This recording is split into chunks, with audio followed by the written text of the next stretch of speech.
Bonjour tout le monde. Oups, on va enlever ça, hein. Bonjour tout le monde, mon nom est Robert Gauthier et puis bienvenue au réseau qui s'appelle Lumière sur la prophétie biblique. On continue notre sujet sur la grande tribulation et puis on y va immédiatement comme ça ici, là. Voilà. OK, maintenant ça c'est la deuxième partie ici, là. OK, j'ai fait la semaine, ben, il y a 3 jours passés, j'ai fait la date exacte de la grande tribulation et puis j'ai aussi parlé de l'enlèvement. J'ai fait la différence entre l'enlèvement et la bienheureuse espérance. Maintenant, je vais répondre là, concrètement là, au moment où la grande tribulation, je vais vous donner la date exacte, le commencement exact de la grande tribulation. C'est pour ça que je l'ai appelé partie B, parce que c'est la même question. La question, c'est quand aura lieu la grande tribulation. OK? Alors, c'est ça qu'on veut régler aujourd'hui. Alors, on a vu dans le passé, dans la vidéo 1, pour qui était la grande tribulation. On a vu que la grande tribulation n'était pas pour l'Assemblée, mais elle était pour les 4J, les Juifs, Juda, Jérusalem, puis les troupes de Jacob, hein? Puis, alors là, à partir de là, on a progressé et puis maintenant, on arrive à vous donner la date exacte quand la grande tribulation va commencer. Puis c'est ce vidéo-là, bien aimé, qui va vous donner la date exacte. OK? Alors, attention, on part. OK.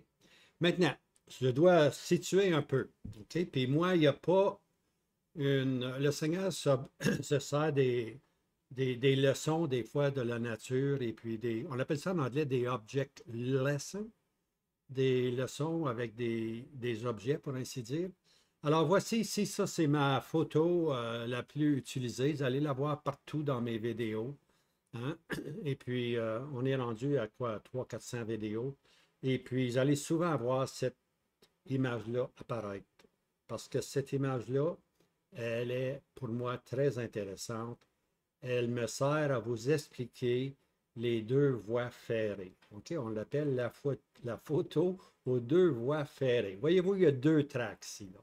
Il y en a une ici, puis il y en a une là. OK? Les deux nous emmènent à une destination. OK?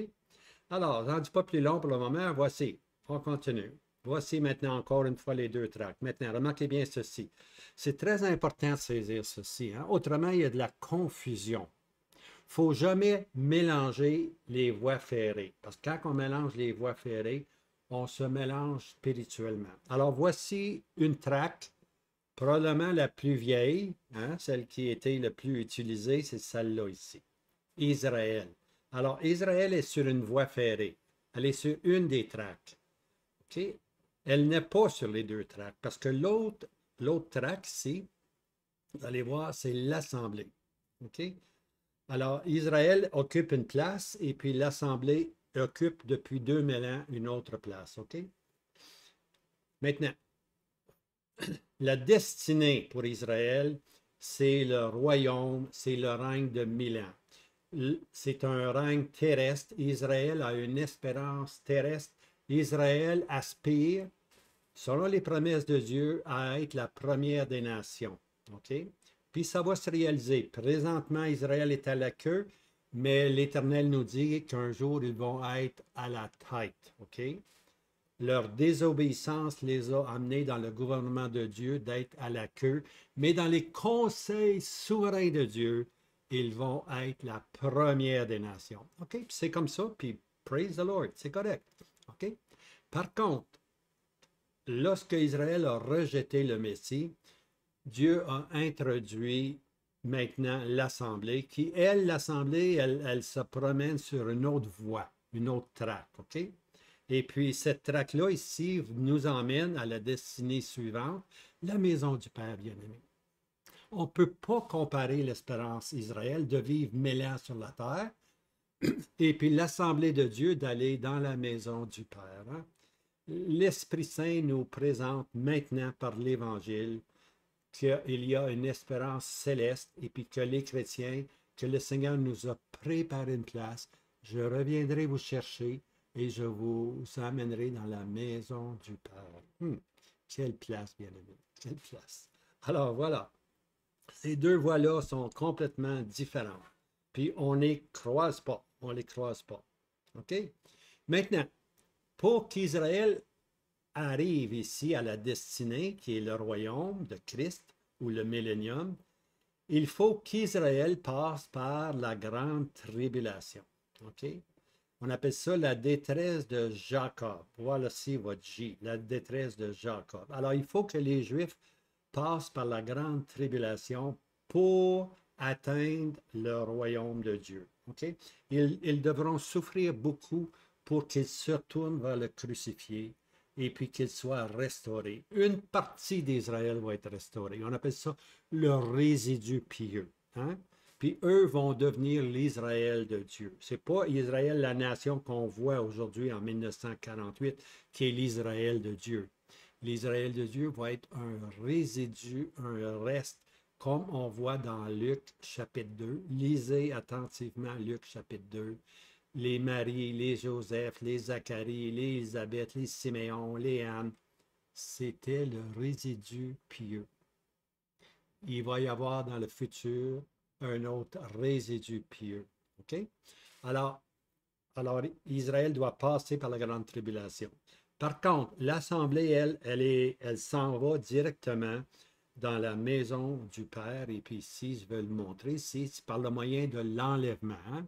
Le Seigneur Jésus a promis de venir chercher son assemblée, puis l'assemblée ne passera pas par la grande tribulation. Christ a aimé l'assemblée et s'est livré lui-même pour elle. Il aime tellement son épouse que l'épouse, ça serait abnormal. Quelqu'un qui aime sa fiancée, son épouse, qui lui fasse passer par une grande tribulation, voyons, ça tient pas les Écritures, ça tient pas l'entendement humain. OK? Alors, la grande tribulation, elle est pour Israël. L'Assemblée, elle, va être enlevée de cette scène avant que la grande tribulation va commencer. Alors, ça, c'est les deux voies ferrées. OK? Les deux voies ferrées. Maintenant, là, on s'en vient, il faut comprendre la prophétie. OK? Maintenant, la clé de la compréhension de la prophétie, c'est Daniel 9. OK? Les 70 semaines du prophète Daniel. OK? Alors là, c'est là que ça se passe. OK? Les 70 semaines de Daniel. Alors, Daniel 9, verset 24, 70 semaines ont été déterminées sur ton peuple et sur ta sainte ville. Je vais y revenir souvent à cette expression-là. Sur ton peuple, sur ta sainte ville. C'est le peuple de Daniel, puis c'est la ville de Daniel. Dieu ne dit pas mon peuple. Dieu emploie, il dit à Daniel, ton peuple. Donc, Israël est vu comme étant l'Oami, pas mon peuple. Je ne ferai plus ferai plus miséricorde, l'Orukama. Et puis, elle va être comme Jisraël, je vais te parsemer à travers les nations. Je lis Osée, chapitre 1, vous trouvez les trois expressions-là. OK? Dieu a dit à José, prends-toi une femme prostituée. Hein? Parce que Dieu voulait que son serviteur rentre dans les pensées de Dieu. Comment Dieu souffrait, pour ainsi dire, de voir le peuple aller à la dérive. Donc, Dieu passe un jugement gouvernemental. C'est ton peuple, Daniel. C'est ta ville, Daniel. Mais dans sa miséricorde, dans sa grâce, dans ses conseils éternels, Israël va un jour redevenir le peuple de Dieu, l'Israël de Dieu. Mais c'est le résidu bien-aimé qui va avoir cette position-là, pas la nation comme telle. OK. Maintenant, 70 semaines ont été déterminées. 70 semaines, c'est l'ensemble pour le peuple, pour ton peuple, Daniel, puis pour ta ville, qui est Jérusalem, Daniel. OK? La prophétie, là, elle comprend 70 semaines. OK? Maintenant, à la 69e semaine, Daniel 9, verset 26, le Messie sera retranché et n'aura rien. Alors ça, c'est la mort du Seigneur Jésus. Il n'a rien eu, il n'a pas eu son royaume. Le royaume est mis en attente, pour ainsi dire. Puis, entre-temps, Dieu va aller vers les nations. L'Évangile va aller maintenant vers les nations et puis l'Assemblée de Dieu va prendre naissance dans Acte 2 à la Pentecôte, hein, à la Pentecôte, 50 jours après que le Seigneur Jésus est allé dans la gloire. Okay? Alors, le Messie sera retranché, il n'aura rien. Maintenant, on est arrêté à la 69e semaine. Alors là, maintenant, il reste une semaine. Maintenant, je dois expliquer, c'est des semaines, un groupe de 7. Heptable, OK? Le mot heptable. On a le mot hebdomadaire aussi qui peut sortir là-dedans. Hebdomadaire, 7. Alors il reste une semaine, mais c'est des groupes de 7. Alors, c'est des années, c'est pas des jours.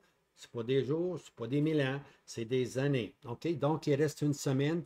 Donc, il reste 7 années. OK? Il reste 7 ans. Parce que 70 semaines, c'est un groupe de 7, c'est 70 fois 7, ça fait 490. OK? 490. Alors, 70 ans donne 490 ans. OK? Alors, la durée, les 70 semaines, c'est 490 ans. Mais on réalise que la prophétie a été rompue à la 69e semaine. Lorsque le Messie a été retranché, on arrête l'histoire prophétique. Clic, on met un point-virgule pour le moment. On fait une parenthèse. Et puis 2000 ans, c'est l'Église de Dieu qui occupe une position importante. Hein. Dieu sauve maintenant parmi les nations et parmi les Juifs. Il n'y a pas de différence. Un ou l'autre peuvent rentrer maintenant dans l'Assemblée du Dieu vivant. Okay? Alors, je disais que la 69e semaine, on a arrêté la prophétie. L'horloge chronologique, on l'arrête. Et puis Dieu a passé maintenant à la traque, la deuxième traque, si on peut dire, la traque de l'Assemblée du Dieu vivant. Depuis 2000 ans qu'on se promène sur cette voie-là. OK? Depuis 2000 ans qu'on se promène sur cette voie-là. Mais Dieu va revenir à la première traque en son temps, en son temps. OK? Alors, il reste maintenant une semaine à venir. Elle n'est pas encore ici, elle est à venir. OK, dans l'horloge prophétique des 70 semaines, OK, alors ici on voit dans la photo l'horloge prophétique, il y a 70 semaines qui est mis de côté, qui est consacré à la restauration d'Israël, que Israël est la première des places parmi les nations, que Israël soit haut élevé, qu'Israël soit la tête. Mais lorsque le Seigneur Jésus est venu, il aurait établi son royaume dès le moment si le peuple l'avait reçu, mais le peuple l'a rejeté. Donc Dieu a dit, dès le moment que Christ a été crucifié, Dieu a dit, on arrête toute l'histoire d'Israël, je me tourne vers un autre peuple qu'on appelle les nations. C'est le temps des nations, c'est le temps où les nations maintenant se convertissent et viennent au Seigneur Jésus. Alors, c'est important de réaliser que l'horloge prophétique a été arrêtée à la 69e semaine, c'est-à-dire 483 jours. Il reste 7 jours, il reste une semaine, excusez-moi, 383 jours. Il reste 7 jours ou 7 années pour donner 490 ans. Alors, on attend encore la dernière semaine. Elle est encore à venir parce que présentement, l'Église occupe cette place. Alors, comme je disais, il reste encore une semaine à venir où il reste 7 ans pour ton peuple et ta ville sainte, donc pour les Juifs et pour Jérusalem.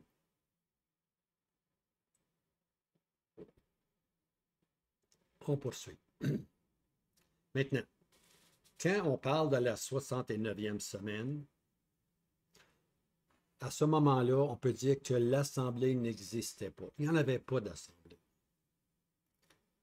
Elle n'existait pas. L'Assemblée commence seulement à Actes chapitre 2. OK? 50 jours après le Seigneur Jésus est mort, 50 jours après, le Seigneur, 40 jours après, le Seigneur va dans la gloire, 10 jours après, on appelle ça la Pentecôte, il envoie l'Esprit Saint qu'il avait promis à ses disciples. Okay? C'est à ce moment-là, dans Acte 2, qui est la naissance de l'Assemblée. de l'Église, de l'épouse de Christ. Puis cette période-là dure encore depuis 2000 ans maintenant. OK?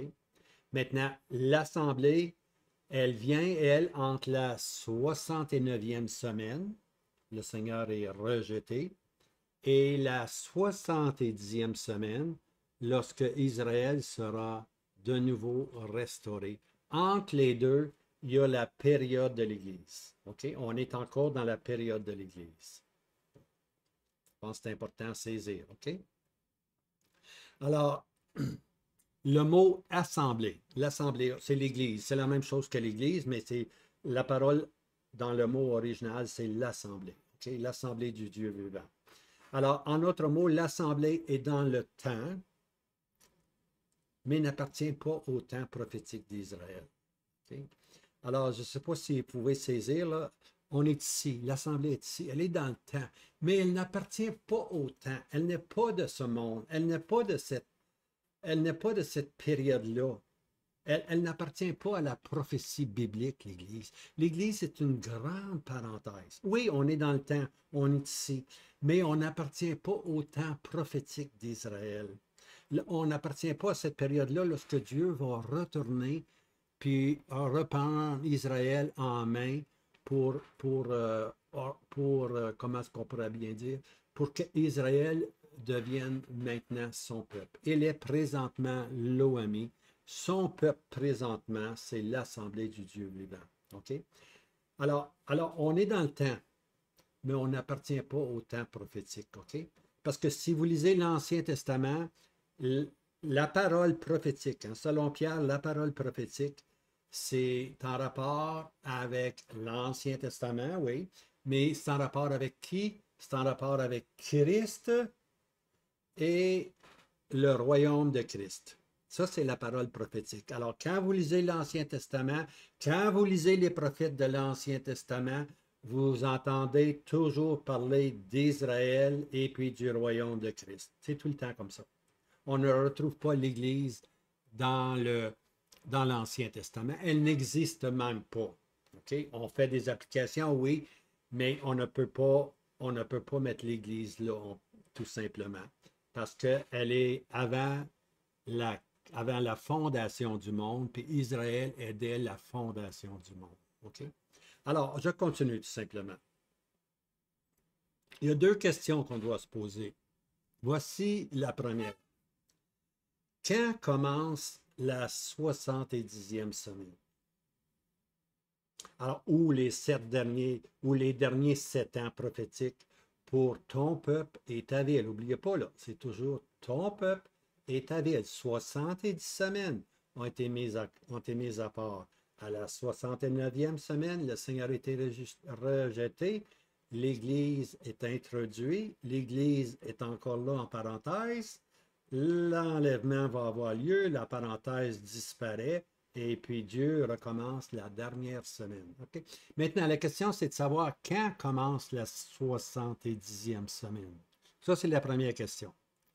La deuxième question, c'est quand commence la grande tribulation pour ton peuple et ta sainte ville. Okay? Alors, je vais répondre aux deux questions, mais surtout la deuxième. Quand commence la grande tribulation? Je vais vous donner le moment exact où la grande tribulation va commencer. Mais avant ça, je dois répondre à la première question. Quand commence la 70e semaine? Okay? On est encore dans cette parenthèse-là. À la 69e semaine, Dieu a mis un stop. Wow! Il a mis un point-virgule. OK? Puis Dieu a pris la voie, une autre voie ferrée, pour ainsi dire, qu'on appelle l'Église, l'Assemblée, qui a sa destinée, la maison du Père. OK, on y va. Première question. Maintenant, avant de répondre à cette question-là, quand? OK? J'ai un verset ici dans l'Apocalypse qui nous dit qu'il est possible de savoir quand. Il y a des gens qui disent on ne peut pas savoir quand. Ah, on ne peut pas savoir le jour exact, c'est vrai, mais on peut savoir quand. Okay? On peut savoir quand. Je vais vous donner les passages. Allez voir. On peut savoir quand, oui. Maintenant, voici le verset d'Apocalypse. Apocalypse 9, verset 15. Et les 4 anges qui étaient préparés pour l'heure, pour le jour, pour le mois pour l'année fut délié afin de tuer le tiers des hommes. Maintenant, le tiers des hommes ici, là, il ne faut pas s'en faire avec ça. Si vous étudiez un peu la prophétie, le tiers des hommes, c'est une image. C'est une image de l'Empire romain. OK? Au lieu de dire l'Empire romain reconstitué va reprendre vie, l'Esprit Saint a employé une image, comme un peu le tabernacle, si on veut, était une image des choses à venir. Ah bien, le tiers des hommes, c'est une image de l'Empire romain. Vous allez voir ça, surtout dans 9-15, vous allez le voir plusieurs fois. Le tiers des hommes, le tiers des hommes, le tiers des hommes. Ça parle toujours de la place qu'occupe l'Empire romain. OK? Maintenant, on peut savoir, je vais à l'envers maintenant, on peut savoir l'année, on peut savoir le mois, on peut savoir le jour, on peut aller plus loin, on peut savoir l'heure. Alors, il y a un heure de préparer. Il y a un moment précis de préparer. Il y a un moment précis de préparer pour l'enlèvement. Il y a un moment précis de préparer pour la 70e semaine. Puis il y a un moment précis pour le commencement de la grande tribulation. Hein? Alors, c'est possible de savoir quand. Puis on s'en va dans cette direction-là. Alors, un autre mot, il y a un temps assigné. Il y a un temps assigné, puis c'est Dieu qui l'a assigné. C'est à nous de discerner, bien-aimés. C'est à nous de discerner le temps. OK? Hein? Il y avait parmi les 12 tribus, il y en avait une tribu, je ne me rappelle plus laquelle, mais c'était une tribu qui savait discerner les temps et les saisons, savait discerner quand les choses allaient arriver. Alors, on est un peu comme ça, nous autres, l'Église, on doit discerner. Hein? On doit discerner qu'est-ce qui se passe. Il y a un temps assigné. Alors, recherchons un peu ce temps assigné-là. Puis lorsqu'on découvre ce temps assigné, les choses s'éclaircissent et puis on peut marcher tranquillement. OK? Maintenant, il y a un problème ici, là, je vais le dire. OK? Le problème est assez simple. Il ne peut pas y avoir deux peuples ou deux témoignages en même temps. OK? Pourquoi il ne peut pas y avoir deux peuples en même temps? Bien, c'est simple. Dieu n'est pas un Dieu de confusion. OK? Imaginez-vous là, si tu avais le royaume, puis si tu avais l'Église en même temps. Quelle confusion! Voilà, tu te convertis. Ah ben moi, je m'en vais dans la lignée du royaume. Je m'en vais avec les Juifs. Beaucoup de gens aujourd'hui qui pensent comme ça, malheureusement. Ou bien donc, moi, je m'en vais avec l'Assemblée. Hein? Non, non. Dieu ne donne pas des témoignages confus. Okay? Dieu n'est pas un Dieu de confusion.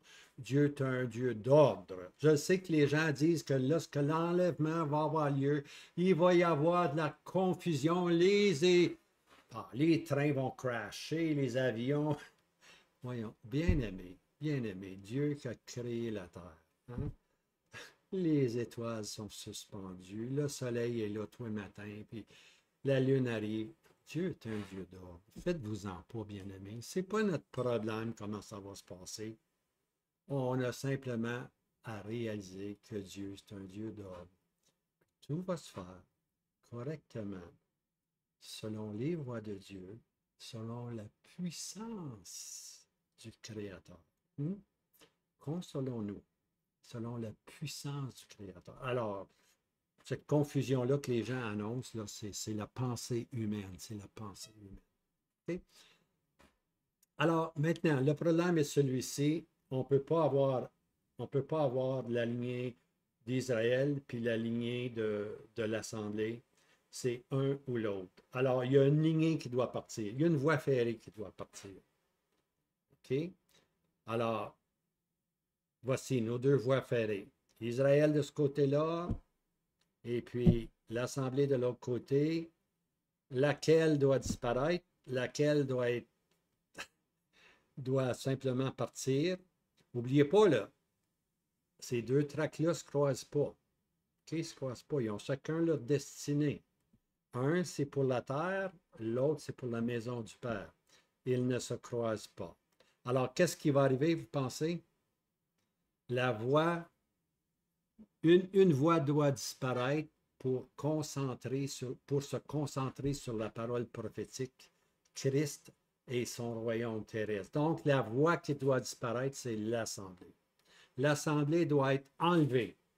Et puis Dieu va recommencer son histoire avec Israël. Une fois que la parenthèse de la grâce est terminée, puis on va voir quand la parenthèse de la grâce est terminée, on va voir quand l'enlèvement a eu lieu dans les prochaines lignes, vous allez le voir. L'Église va partir et puis Dieu va commencer sa 70e semaine, qui est la dernière semaine du prophète Daniel. Puis cette semaine-là va durer 7 ans. Maintenant, l'Assemblée aura sa fin et disparaîtra. L'Assemblée est appelée à partir. Okay? Maintenant, je vais vous donner ici la date de l'enlèvement. Oh, c'est bon d'un date, vous allez voir. La date de l'enlèvement. Allez voir. Romains 11, verset 25. Car je ne veux pas, frères, que vous ignoriez ce mystère-ci, afin que vous ne soyez pas sages à vos propres yeux, c'est qu'un endurcissement partiel est arrivé à Israël jusqu'à ce que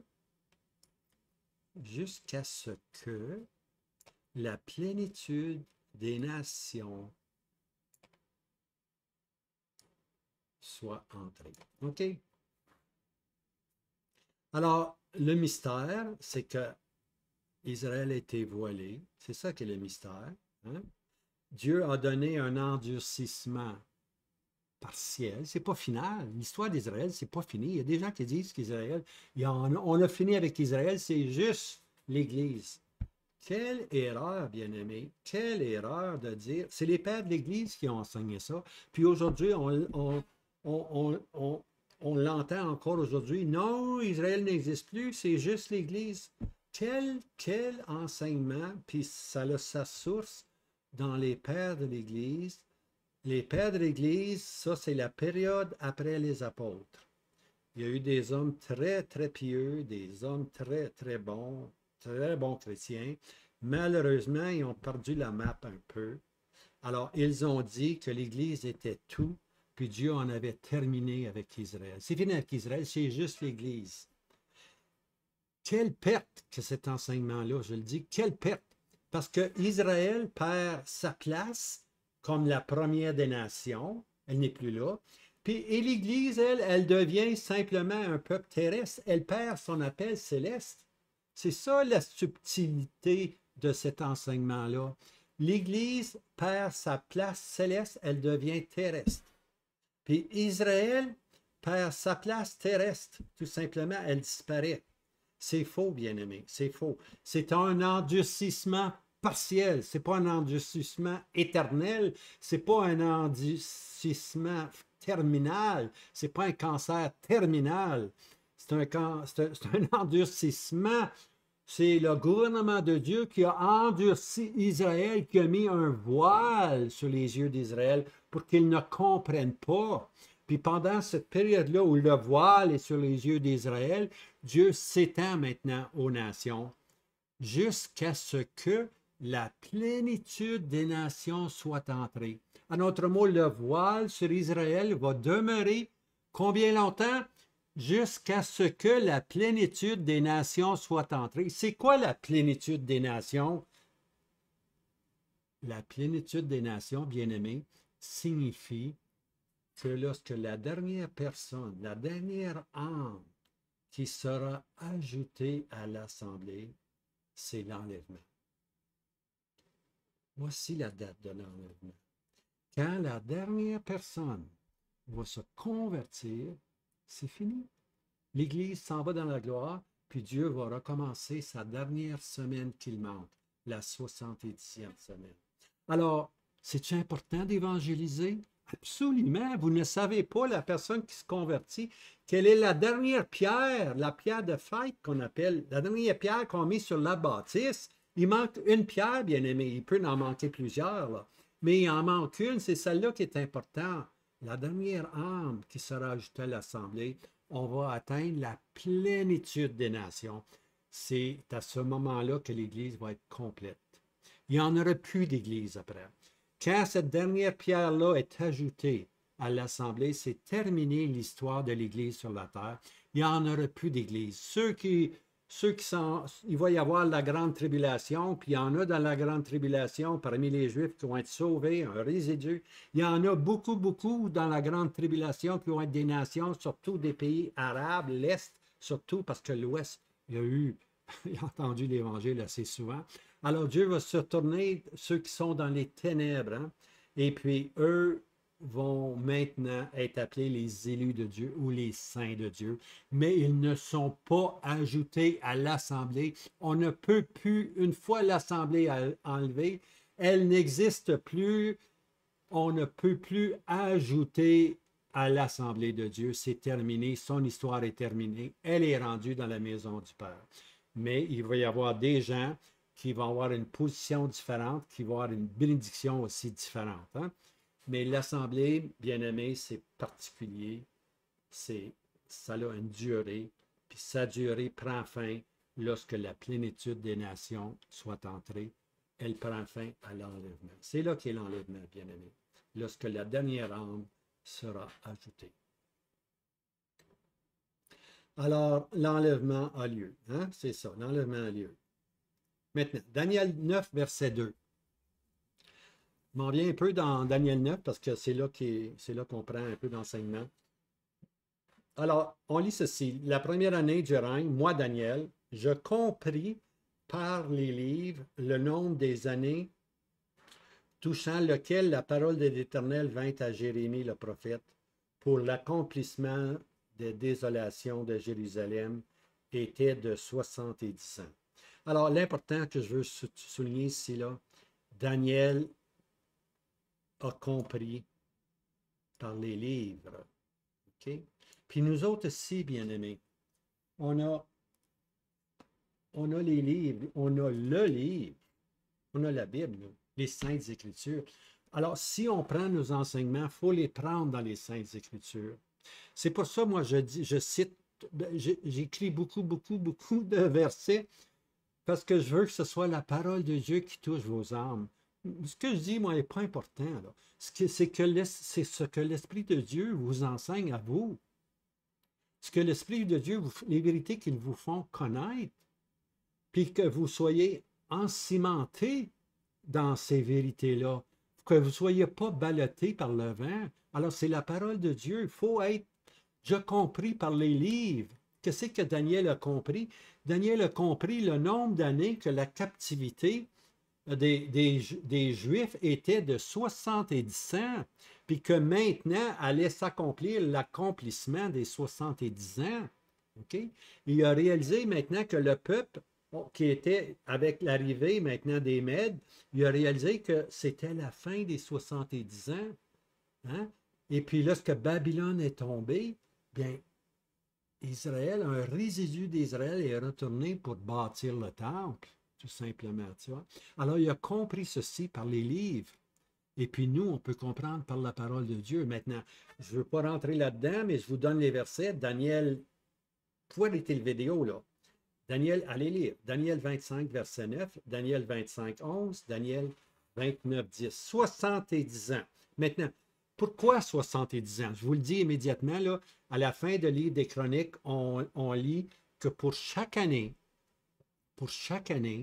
qu'Israël n'a pas gardé le sabbat, parce qu'il y avait un sabbat pour la terre, un sabbat pour le sol. Toutes les 7 ans, on ne devait pas semer, on devait donner une année libre. Laisser le champ se régénérer, pour ainsi dire. Ils ne l'ont jamais fait. Donc, 70 ans de captivité pour chaque année, pour chaque abat pour chaque sabbat de la terre qu'ils n'ont pas fait, ce qui arrivait tous les 7 ans. Alors, 70 fois 7, ça fait 490 ans. Donc, pendant 490 ans, ils n'ont pas fait le sabbat. Dieu a dit, OK, je vous envoie pour chaque année que vous n'avez pas respecté le sabbat de la terre, je vais vous donner une année à Babylone. 70 ans. Alors, Daniel 25, verset 9, Daniel 25, 11, Daniel 29, 10, c'est là qu'on voit que Daniel comprend que cette période-là des 70 ans approchait sa fin. Je continue. Alors, l'assemblée étant enlevée, OK. Maintenant, lorsque l'assemblée est enlevée, lorsque la parenthèse de l'Église n'est plus là, lorsque la voie ferrée est rendue dans la maison du Père à sa destinée, alors là, à ce moment-là, Dieu reprend son activité avec Israël.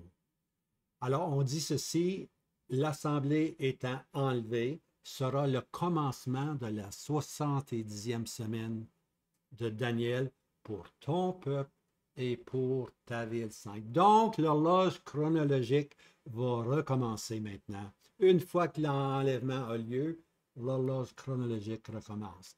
Maintenant, je dis ceci, je ne dis pas qu'elle va commencer immédiatement lorsque l'assemblée est enlevée. Il peut se passer quelques heures, quelques jours, je ne sais pas, là. Mais c'est sûr et certain qu'une fois que l'assemblée est enlevée, et on commence la 70e semaine. OK? On ne peut pas tenir Dieu attaché. Hein? Dieu fait ce qu'il veut, c'est bien. Mais soyons certains qu'une fois que l'Église est enlevée, on commence la 70e semaine. Je ne vous dis pas là, à la seconde près, l'horloge chronologique. Il se peut parce que Dieu est très précis. Hein? Alors, mais ça, on ne rentre pas là-dedans. On rentre pas là-dedans. OK? Alors, Daniel ici nous fait savoir que cette dernière semaine, la 70e semaine, pour rétablir le peuple, puis pour la ville sainte, sera séparée en deux parties, soit deux demi-semaines. Alors, il n'y a pas juste la 70e semaine, une semaine, 7 ans. Daniel nous donne quand cette 70e-là commence. L'enlèvement part, la 70e semaine commence. OK? On a notre camp, là. Mais Daniel nous dit aussi qu'elle est séparée en deux cette semaine-là. OK? Alors, on a deux demi-semaines. Une demi-semaine, puis une autre demi-semaine. Donc, 3 ans et demi, 3 ans et demi. OK? Donc, 1260 jours, 1260 jours. OK? 42 mois, 42 mois. OK? C'est toute la même chose. Et puis finalement, un temps, des temps, puis la moitié des temps. Un temps, c'est 1 an. Des temps, c'est 2 ans. Puis la moitié, c'est 3 ans et demi. Donc, 3 ans et demi et 3 ans et demi. Voyez-vous? C'est toujours le même langage. Toujours deux demi-semaines. Une demi-semaine, puis une autre demi-semaine. Maintenant, je vais vous montrer le verset. Daniel 9, verset 27. Et là, c'est pas l'Antichrist. C'est l'empereur romain, le prince romain qui doit venir, hein, dans Daniel 9, verset 26. Vous allez voir, verset 26, on parle du prince romain. On parle du peuple romain, mais on parle du prince romain à venir. Okay? C'est vrai que le peuple romain, dans les années 70, a détruit Jérusalem, mais Daniel ne parle pas juste de cet événement-là. Il touche cet événement-là, mais il fait un saut prophétique en disant qu'il va y avoir un futur prince romain à venir. Ça, c'est la bête, son chef. Okay? C'est l'Empire romain reconstitué avec son chef. Son chef, c'est le futur prince romain à venir. Ça, c'est le « il ». Alors, le futur prince romain à venir, il va confirmer une alliance avec la multitude. La multitude, c'est les Juifs. C'est là qu'on voit l'Antichrist, si vous voulez. C'est pas la multitude, là, les millions qui vont signer une entente. Ça va être le roi en Israël qui est le faux Christ, qu'on appelle le faux prophète, qu'on appelle l'Antichrist. Alors, c'est lui qui va signer une entente avec le prince romain. Ils vont signer une entente, pourquoi? Pour une semaine. Alors, une semaine, c'est la dernière semaine de Daniel, donc c'est 7 ans. On signe une entente pour 7 ans. OK? Alors, le prince romain à venir dit simplement à la multitude ou à l'Antichrist, le roi en Israël, il lui dit, écoute, moi, je vais te protéger.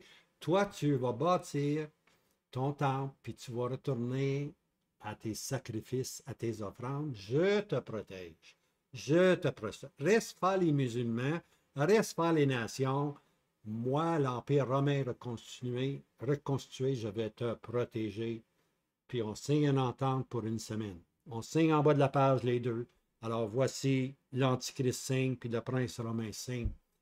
Mais, au milieu de la semaine. Zap! Donc, au milieu de la semaine, c'est 3 ans et demi, puis 3 ans et demi. Une demi-semaine, 1260 jours, 1260 jours. Hein? Alors, au milieu de la semaine, il fera cesser le sacrifice et l'offrande. Israël était retourné au temple, avait recommencé les sacrifices, mais après 3 ans et demi, zap, c'est coupé. L'entente est déchirée. OK?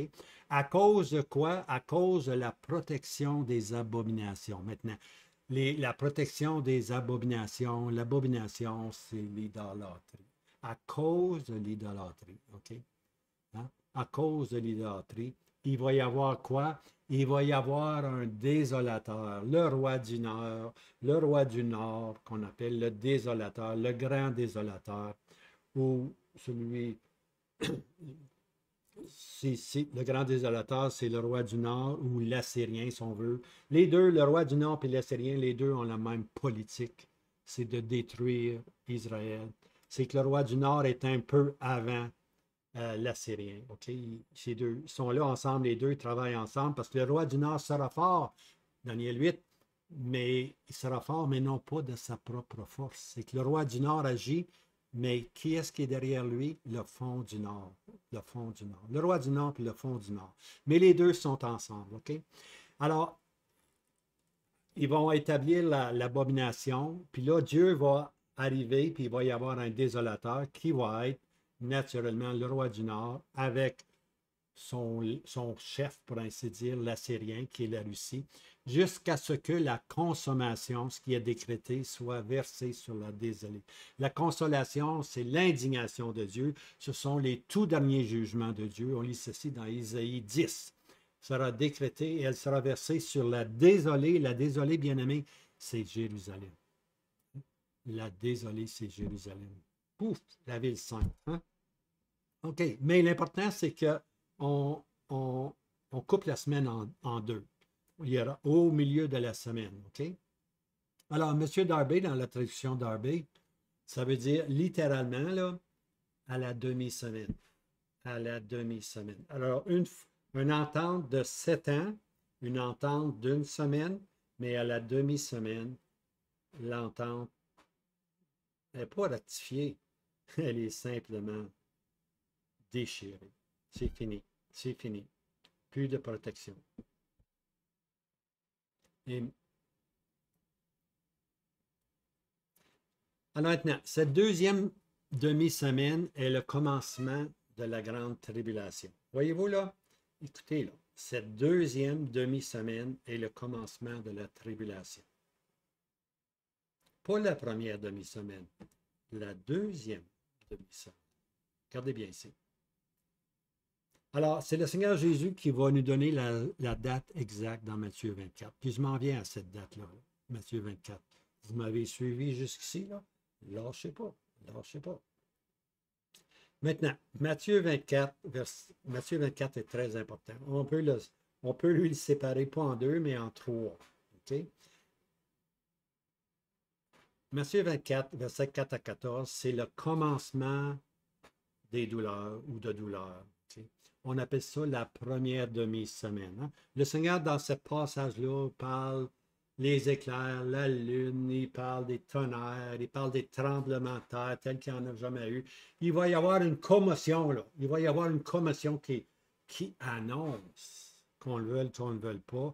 Ce n'est qu'une annonce. Le commencement des douleurs n'est qu'une annonce pour la grande tribulation. Alors, la première demi-semaine, c'est le commencement des douleurs. Vous pouvez lire le verset 4 à 14, vous allez comprendre. Maintenant, lorsqu'on arrive au verset 15 à 28, là, on voit l'expression la grande tribulation. C'est là qu'on retrouve l'expression ou la période de la grande tribulation entre versets 15 et 28. Et puis c'est là, bien aimé, qu'on est dans la deuxième demi-semaine.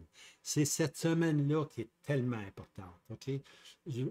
On ne veut pas abaisser la première demi-semaine. Elle a son rôle à jouer. Elle a son rôle à jouer.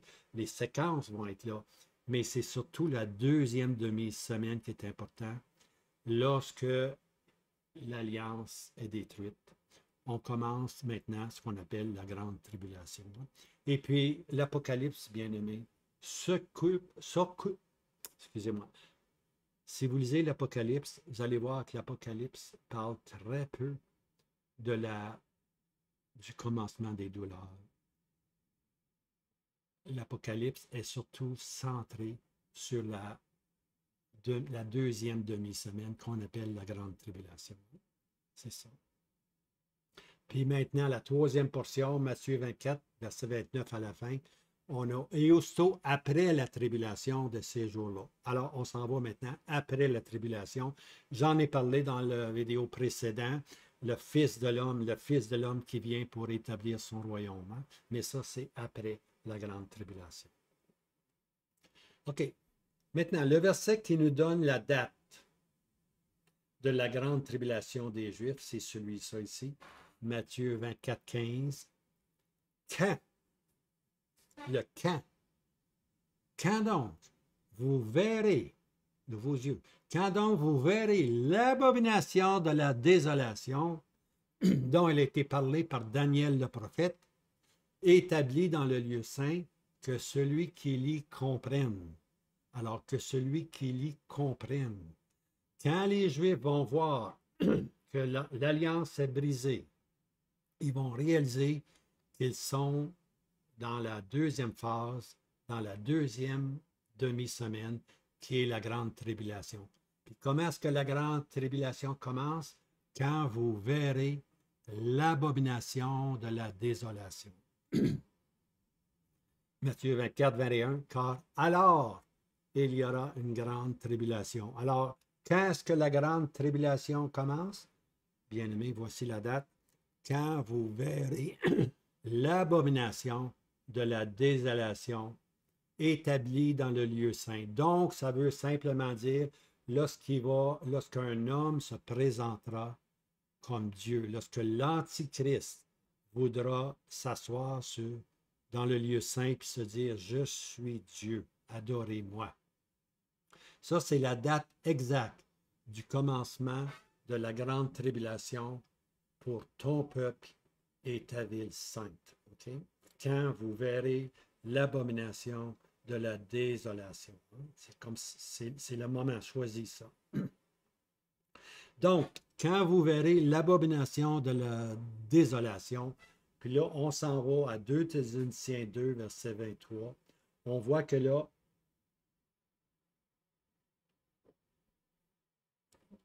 on voit que là, Paul explique que l'homme de péché n'ait été révélé le fils de perdition. Okay? Alors, l'abomination, c'est l'homme de péché, le fils de perdition. Qu'est-ce qu'il va faire l'homme de péché? Qu'est-ce qu'il va faire l'antéchrist? Qu'est-ce qu'il va faire le prophète? Qui s'oppose et s'élève. C'est pour ça qu'on dit anti, qui s'oppose et s'élève contre tout ce qui est appelé Dieu. Ou qui est un objet de vénération. Il veut se faire adorer. En sorte que lui-même s'assiera au temple de Dieu, se présentant lui-même comme étant Dieu. C'est ça l'abomination de la désolation. Un homme qui se fait Dieu. C'est l'idolâtrie. L'abomination qui désole, bien-aimé, c'est l'idolâtrie. Un homme qui ose se faire Dieu, puis qui dit « Adorez-moi, je suis Dieu, je suis le Tout-Puissant. » Ouh! Imaginez-vous. On s'en va là, bien-aimé. On s'en va là. Mais nous, on ne sera pas là. On s'en va là, mais on ne sera pas là. OK? On va être enlevé. Parce que ces choses-là ne peuvent pas se produire pendant que l'Église est là. Parce que l'Église doit quitter la scène pour laisser place à la voie ferrée qui est Israël, qui passe par la grande tribulation pour finalement un résidu hérité du royaume, être dans le millénium. Alors, il reste juste un petit détail à régler. Puis, pour ceux qui aiment la prophétie, peut-être que ça va vous intéresser. Il faut être attentif. Il faut être attentif. La prophétie, tu globes pas ça, puis tu manges ça, puis tu avales comme un cochon mange. Boum! Non, la prophétie, c'est pas comme ça, bon, bien aimé. La prophétie, tu reçois, tu manges des petits bouts ici, des petits bouts là, puis tu manges doucement, puis tu mastiques beaucoup, hein, mastiques beaucoup. Et puis finalement, ça va dans ton système, puis comme la vache, ça reste là, je dirais 7 8 ans. Et puis là, après ça, oh là, gagnant ça, gagnant ça, gagnant ça. C'est comme ça, hein. Alors, voici la règle. Voici, vous allez comprendre ce que je veux dire. Voici ça. Daniel a parlé de l'abomination de la désolation dont il a été parlé par Daniel le prophète. C'est le Seigneur Jésus qui cite ce passage-là. C'est dans Matthieu, c'est Matthieu 24, ce passage-là. Hein? Alors, l'abomination de la désolation dont a été parlé par Daniel le prophète. Maintenant, Daniel cite 2 fois l'abomination de la désolation. Mais le Seigneur Jésus, lorsqu'il parle, il dit « dont il a été parlé par Daniel le prophète ». Alors, la question, c'est de savoir, Daniel parle à 2 instants, à 2 moments précis de l'abomination de la désolation. À quel moment le Seigneur Jésus se réfère-t-il, hein?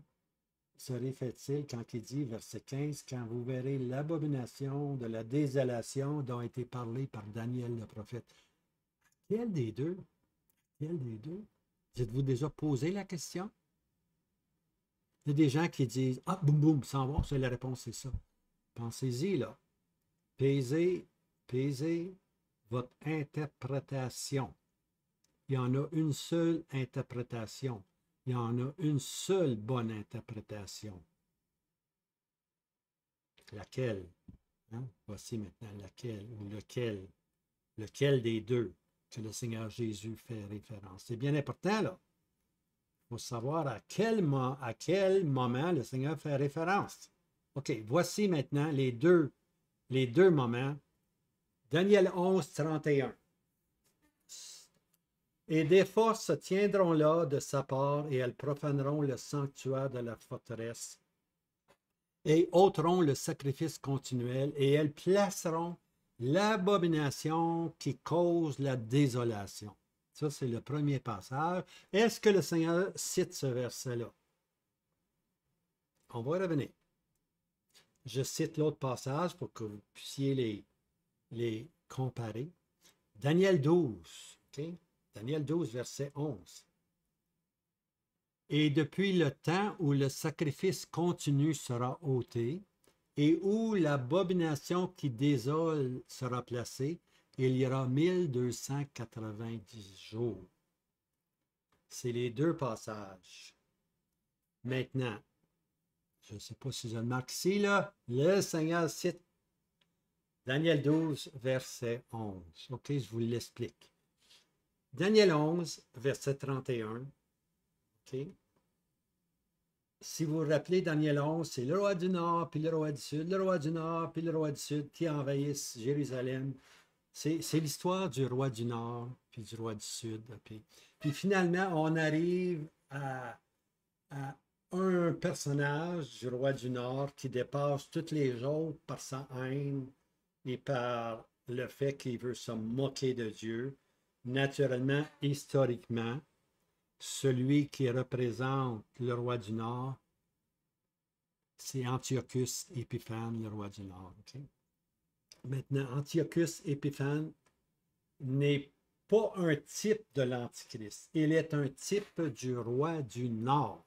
Okay? Important, là, faites la différence.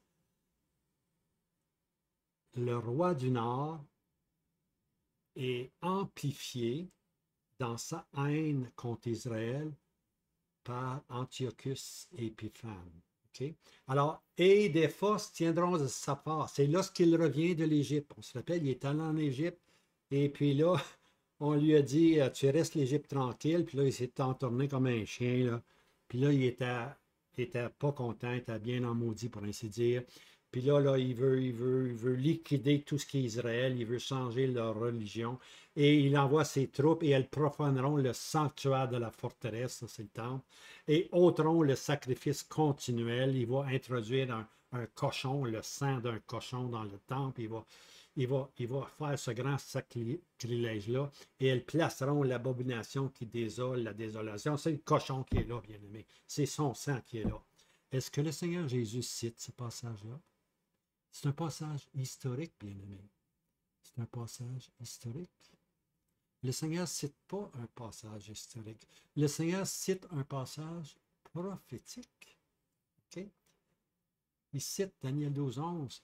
Et depuis le temps où le sacrifice continuel sera ôté et où l'abomination qui désole sera placée, il y aura 1280 jours. On a dépassé le 1260 jours. On a dépassé la grande tribulation. Alors le Seigneur Jésus cite, lui, l'abomination qui désole. Entre mots, le Seigneur Jésus cite ce temps futur, ce temps prophétique, lorsque le faux prophète ou l'Antichrist va se déclarer dans le temple, il va se déclarer et dire « Je suis Dieu ». C'est l'abomination qui désole. Elle va être placée dans le temple. Et puis, à ce moment-là, on est dans la grande tribulation. Hein? On est vraiment dans la grande tribulation. C'est le commencement de la grande tribulation. Mais ici, avec Daniel, on atteint 1280 jours. Daniel, là, bien-aimé, je ne veux pas rentrer là-dedans, là, mais Daniel parle de 1260 jours. C'est la fin de la grande tribulation. Isaïe parle de l'indignation. Et puis ici, Daniel parle d'un autre moment. Ici, il parle de 1280 jours. 30 jours. Il ajoute 30 jours à 1260. Ce 30 jours-là nous emmène, bien-aimés, au moment où le Seigneur Jésus met les pieds sur la montagne des Oliviers, puis il détruit le roi du Nord. Il détruit le roi du Nord qui revient de l'Égypte, tout pompé, pour ainsi dire, de victoire. Puis il trouve sa fin sur les saintes montagnes, puis il n'y a personne pour lui aider. La Russie ne vient pas lui aider. Celui en qui il s'était confié ne vient pas lui aider. On est à 1280 jours. Bienheureux, Daniel cite un autre verset plus loin, 12. Bienheureux celui qui sera à 1335 jours. Il ajoute un autre 45 jours. OK? Puis à ce moment-là, les 45 jours permettent assez de temps pour les 10 tribus qui reviennent. Parce que c'est pas juste les Juifs, c'est pas juste les 2 tribus. Eux ont passé par la grande tribulation.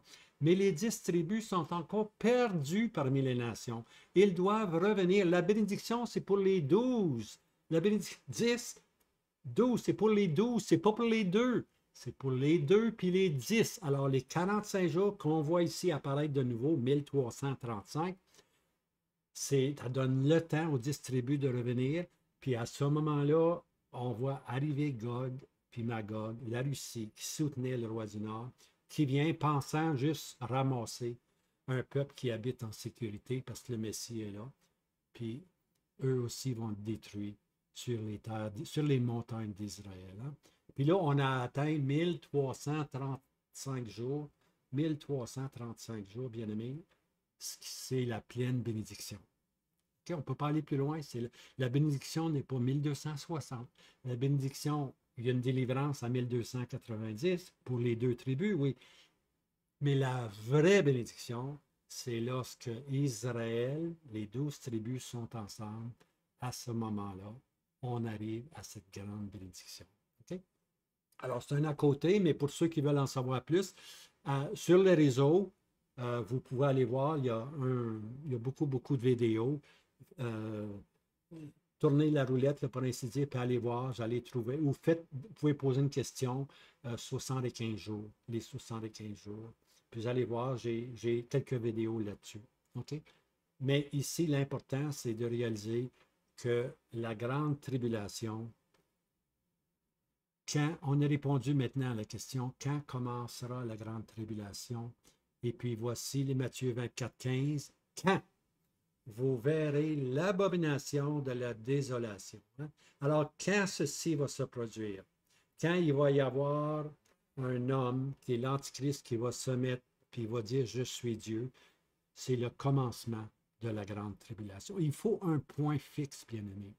Il faut... La 70e semaine, on sait qu'elle a commencé après l'enlèvement, mais on ne sait pas exactement quand. Ça nous prend un point. L'horloge chronologique, elle a commencé, mais mais ça nous prend un point précis. Puis voici le point précis, bien-aimés, de la grande tribulation. Clic, quand vous verrez l'abomination. C'est notre point de départ. Clic, c'est notre seul clic qu'on a. On sait qu'il va y avoir une grande tribulation. Puis on sait que la grande tribulation dure 1260 jours. La deuxième demi-semaine. C'est à ce moment-là exact, c'est la date exacte quand elle va commencer. Et puis, Matthieu 24, 21, dans le car alors il y aura une grande tribulation. Voilà. Quel cheminement, quel cheminement, hein? Quel cheminement. Maintenant, à moins qu'il y ait des questions, je me propose, Dieu voulant, de retourner au petit prophète, pour ceux qui me suivent depuis longtemps, hein?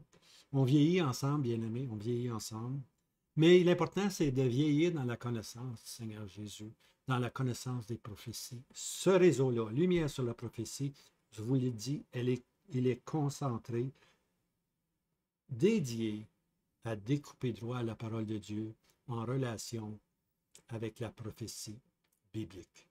Puis la prophétie biblique, bien aimée, la parole prophétique, c'est Christ et son royaume. Christ et son royaume.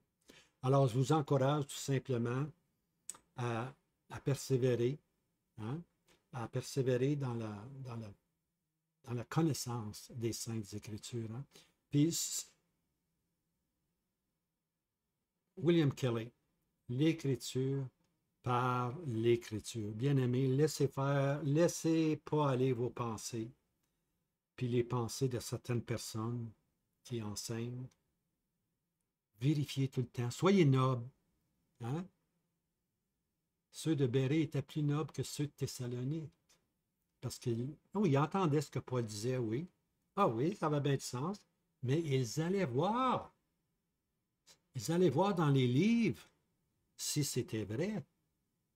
Puis naturellement, c'était vrai. Parce que Paul...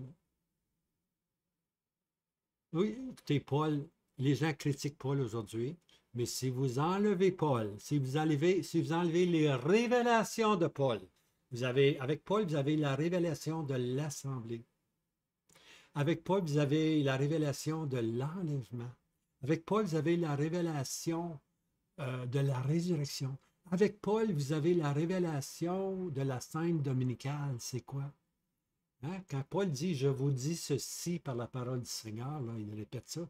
Hein? Quand vous allez lire, recherchez, quand j'ai dit « Je vous dis ceci par la parole du Seigneur », c'est une révélation qu'il fait.